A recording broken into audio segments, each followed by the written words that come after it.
Prosseguindo no estudo do Apocalipse, capítulo 11, versículo 2, o ponto 3, o anticristo vai construir o templo? Alguns comentaristas têm afirmado que sim, porém a Bíblia não afirma que ele participará da construção do templo. Essa afirmação indevida de alguns intérpretes poderá gerar uma interpretação errada sobre quem é o anticristo. Pode levar alguns a crerem que estejam vivendo a grande tribulação. A Bíblia afirma apenas que o anticristo se assentará no templo de Deus e afirma também que ele interromperá o contínuo sacrifício. Não está claro na profecia que o anticristo será o construtor do templo, né? Bom, repetindo aquela recomendação do apóstolo Paulo, vou colocar aquela regra do apóstolo Paulo: aprendam comigo e com Apolo a não ir além do que está escrito. Por que pode levar a este erro, né? Porque as pessoas estão afirmando, eu estou vendo na internet, é claro que eu acompanho, né, os comentaristas, e alguns afirmando, o anticristo vai construir o templo. Então, diante dessa afirmação que não está na Bíblia, vamos dizer que um homem, tá ok? Que seja o Papa, tá bom? Que ele incentive e ele dirija essa construção do terceiro templo. E as pessoas vão afirmar, então, o Papa é o anticristo. Bom, para mim o Papa provavelmente não é o anticristo. Eu acredito que ele se encaixa mais como falso profeta. Nós veremos isso mais à frente, tá bom? Mas é um exemplo de um erro que seria gerado por afirmarmos algo que a Bíblia não está afirmando. Então, como eu disse, especular não é pecado. Você colocar possibilidades e possibilidades não é erro, tá bom? Agora, se você afirma, como alguns estão afirmando na internet, isso poderá gerar uma interpretação errada sobre quem é o anticristo, tá bom? Aí vamos dizer que surge, um político que resolveu coordenar a construção do templo. Aí as pessoas falam, é esse o anticristo. Aí começa todo mundo a acreditar que aquele é o anticristo, aquele é o anticristo. E daqui a pouco o que acontece? Aquele homem, por exemplo, morre. Sabe o que vai acontecer? Vai acontecer o que aconteceu aí algumas semanas atrás, quando um pastor afirmou que numa determinada data viria o cavalo amarelo e que haveria uma grande mortandade no mundo. Chegou aquela data, passou, nenhum cavalo amarelo apareceu, ou seja, o cavalo amarelo amarelou, não veio. Aí o que você vai ler agora na internet? Eu vi mais de um reformado, né, das igrejas reformadas, que não acredita em dom de profecia, não acredita no falar em línguas espirituais, acredita que os dons espirituais cessaram. Eu vi os reformados mais uma vez batendo na tecla. Essa é mais uma prova de que o profetismo morreu, de que hoje Deus não revela como ocorria nos tempos bíblicos. Olha, é pelo menos irracional a afirmação desse reformado.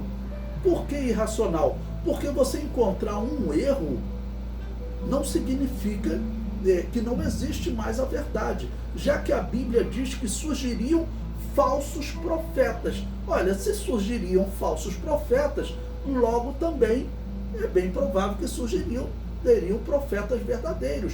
Então, surgir um falso profeta não significa que não existam profetas verdadeiros. É uma afirmação irracional. Mas cada erro desse, eu sempre falo o seguinte: os reformados estão trabalhando para o anticristo, assim como a Babilônia apocalíptica está trabalhando para o anticristo.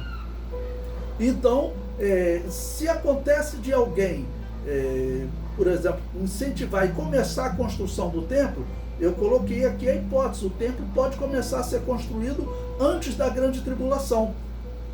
Pela afirmação, né, errada dessas pessoas, quase que eu chamo de irresponsável, irresponsável, né? Pela afirmação irresponsável dessas pessoas, o que os reformados vão dizer? Os reformados vão dizer, olha aí, já começou a grande tribulação, e os evangélicos da Assembleia de Deus não foram arrebatados, porque a Assembleia de Deus é a que mais defende o arrebatamento pré-tribulacionista, né? Então, essa afirmação pode gerar enganos, né, e que as pessoas vão acreditar, então a Assembleia de Deus está errada, ou todos aqueles que defendem um arrebatamento pré-tribulacionista está errado. E vão até dizer, porque a Bíblia afirma que o anticristo iria construir o templo, e olha aí, o templo já começou a ser construído, então não houve arrebatamento e todos vamos passar pela grande tribulação. Olha, uma série de conclusões erradas, porque tem intérpretes afirmando aquilo que não pode ser afirmado, tá ok?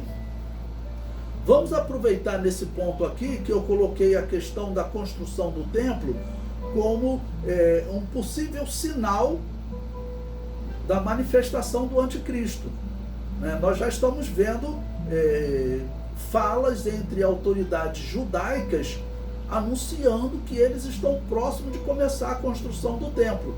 Se o templo começar a ser construído amanhã, não significa que a grande tribulação começou. A Bíblia, ela não me dá uma certeza absoluta de que o templo será construído dentro da grande tribulação. Ele pode ser construído dentro da grande tribulação, ele pode ser construído antes, ou ele pode começar a ser construído antes, e no momento que ele for concluído, começar a grande tribulação e a igreja ser arrebatada, ok? Então são possibilidades que nós temos que tratar como possibilidade, como hipótese, ok? Bom, tem uma outra questão também sobre o arrebatamento da igreja, que alguns colocam que a igreja não poderia ser arrebatada sem que antes se cumprisse esse versículo. Eu vou ler esse versículo, eu vou ler na tradução da versão revisada da imprensa bíblica brasileira, ok? A versão revisada diz: e este evangelho do reino será pregado no mundo inteiro, em testemunho a todas as nações, e então virá o fim.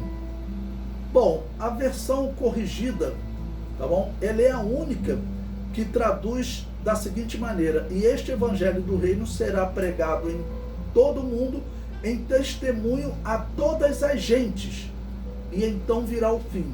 Bom, esse todas as gentes, quem são essas gentes? Alguns interpretam que seria indivíduo por indivíduo. Enquanto todos os indivíduos, né, todos os homens não ouvirem a pregação do evangelho, Jesus não pode voltar, e eles ainda explicam, por uma questão de justiça. Opa, questão de justiça, esqueça. Por quê? Muitas pessoas morreram sem ouvir o evangelho. Então, a questão de justiça, as pessoas teriam que ser julgadas só quando ouve o evangelho?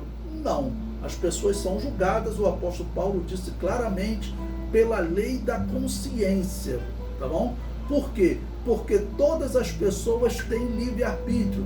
Este é o ponto que eu considero errado no arminianismo, porque o arminianismo, ele começou a pregar também que o homem ele só tem livre-arbítrio depois que ele aceita Jesus. Isso está errado. O apóstolo Paulo deixou claro que o homem que não tem lei e que não aceitou Jesus, ele tem uma lei dentro dele, que é a lei da consciência, e que ele será julgado por essa lei, né? Ou seja, então o homem, se ele vai ser julgado por essa lei, ele tem livre-arbítrio para, pela sua lei da consciência que Deus colocou nele, decidir entre o bem e o mal. Mas voltemos ao texto. A palavra que é traduzida por gentes pode ser traduzida também por nações. O evangelho já alcançou todas as nações? Sim. Coreia do Norte, o evangelho está lá. China, o evangelho está lá. Albânia, um dos países, né, da janela 10x40, um dos países mais comentados, que 1,5%, 1% da população é de cristãos, é o número que eles colocam, o evangelho está lá. A Bíblia não está falando de indivíduos, né? Até porque de indivíduos, olha, provavelmente demoraria muito, porque, por exemplo, na China, é proibido pregar o Evangelho. O Evangelho ele é anunciado às escondidas. Então, certamente existe na China uma grande quantidade de pessoas que nunca ouviram falar de Jesus. Ok? Como essas pessoas serão julgadas? Serão julgadas pela lei da consciência que o apóstolo Paulo disse. Né? Existe aqui no Brasil regiões em que é proibido pregar o Evangelho. Sempre que se cria uma reserva indígena, aquela reserva passa a ser patrimônio mundial das nações.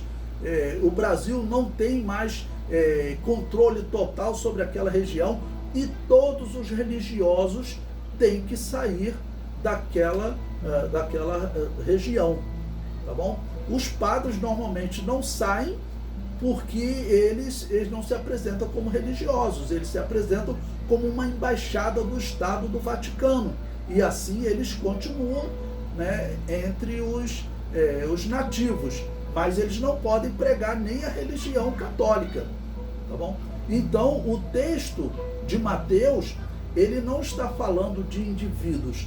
Jesus Cristo estava falando do crescimento do Evangelho. O Evangelho que nasceu ali pequeno em Israel, né, uma pequena semente, iria alcançar todas as nações, até nações que os apóstolos não conheciam, que os romanos não conheciam, como, por exemplo, as nações que viviam aqui nas Américas. O Evangelho alcançou essas nações?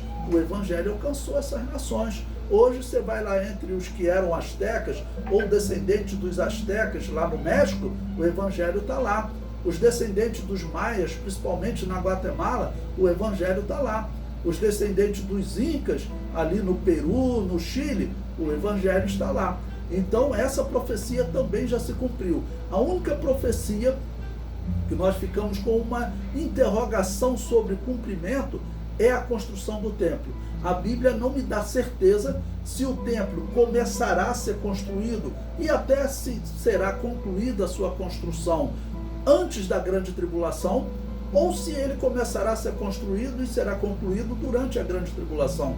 Como eu disse em outro momento, esse templo hoje ele pode ser construído em menos de um mês. A China diz que construiu um hospital lá em 10 dias. Eu não acredito naquilo. Mas hoje esse sistema de pré-moldados, eles constroem um templo em menos de um mês, não dá para dizer uma semana, quantos dias, mas um exemplo, se a grande tribulação começa amanhã, hoje é dia 12 de abril, vamos dizer que a grande tribulação começa amanhã, 13 de abril, a igreja arrebatada, tá ok? Pode ser que em 10 dias, 23 de abril, tá ok? O templo já está construído, desde que Israel esteja totalmente preparado, como eu acredito que estejam totalmente preparados para a construção do templo. A construção do templo é muito importante para Israel, até para aqueles que visam dinheiro, né? Hoje, um dos locais mais concorridos em Israel são os templos da Babilônia apocalíptica. Eles colocaram lá, né, a Igreja das Nações, a Igreja do Santo Sepulcro, e as pessoas que vão em Israel, eles enfrentam horas de fila para entrar e só pode assim entrar, viu, chega, sai, pela grande quantidade de pessoas que querem conhecer o local onde Jesus nasceu, lá na Igreja da Natividade, né, que tem lá no chão a estrela marcando o local onde Maria colocou a manjedoura de Jesus. É por isso que eu falo, a Igreja Católica, ela é a coluna e firmeza da mentira, e querem dizer que ela é a coluna e firmeza da verdade, tá ok? Então, se hoje na Igreja da Natividade, em outros tempos que a Igreja Católica fez, já existe até cristãos evangélicos da Assembleia de Deus que vão lá, cristãos batistas, cristãos da Igreja do Evangelho Quadrangular, de muitas igrejas cristãs verdadeiras, vão lá ver aquele templo católico. Pense agora como seria concorrido ir no templo de Israel. Então, a construção desse templo é algo de interesse até do governo de Israel.